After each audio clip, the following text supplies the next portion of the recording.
Donc aujourd'hui, je suis ravie de vous emmener à la rencontre d'un nouveau thérapeute, d'une nouvelle profession. Je vous invite à découvrir ça tout de suite.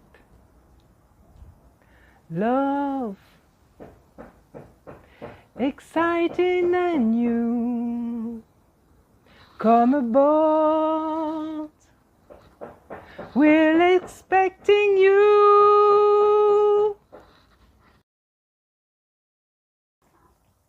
Bonjour, je suis Sandra Éveil-Perjose et je suis ravie de vous présenter Aurélie. Bonjour Aurélie. Bonjour Sandra. Ouais. Donc Aurélie qui va nous parler, dans quelques instants, qui va nous parler de son métier de thérapeute. À tout de suite. Alors Aurélie, quel est ton métier? Mon métier, eh bien, je suis love coach. Donc j'aide les gens à mieux s'aimer. Donc s'aimer mieux soi d'abord, et puis aimer son partenaire, aimer sa vie, aimer au plus grand sens du terme. Donc aussi bien des gens qui sont célibataires et qui cherchent l'amour que des gens qui sont en couple et puis ça va pas très bien, alors je viens pour donner un coup de main. Love coach, ça vient d'où? Parce que c'est pas un terme qu'on a l'habitude, en plus c'est en anglais, donc ça vient d'où ce terme love coach? Effectivement, donc moi j'ai été formée en Australie, où je suis d'abord devenue praticienne en PNL, puis en coaching de vie et finalement love coaching. En fait, c'était une certification pour aider les gens avec leurs relations. Donc tout type de relations, puisqu'en fait elles fonctionnent un peu de façon similaire. C'est simplement les dynamiques qui peuvent être un peu différentes selon qui est dans la relation et comment la relation s'est formée. Mais effectivement, le coaching est quelque chose de très très répandu dans le milieu anglo-saxon et on va avoir des coachs aussi bien pour le coaching de vie, que pour ses finances, que pour son poids, que pour tout un tas de choses. Et le love coaching, c'est un autre type de coaching finalement dans le monde anglo-saxon qui commence simplement à venir en France. D'accord.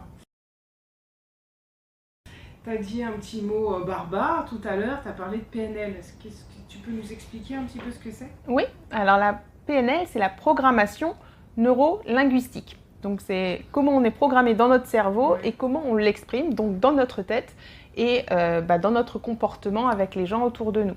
Moi j'aime bien dire, je suis l'experte de la petite voix dans votre tête. Voilà, donc à travers votre langage ou la façon de s'exprimer, donc la gestuelle typiquement ou le ton de sa voix, eh bien on montre plein de choses, c'est beaucoup plus qu'avec les mots. Est-ce que tu peux m'en dire un peu plus dans ta spécialité? Qu'est-ce qui te caractérise dans ton activité de love coach? J'ai un peu de mal à le prononcer, hein, excusez-moi. Pas de souci. Alors moi, je pense qu'il y a autant de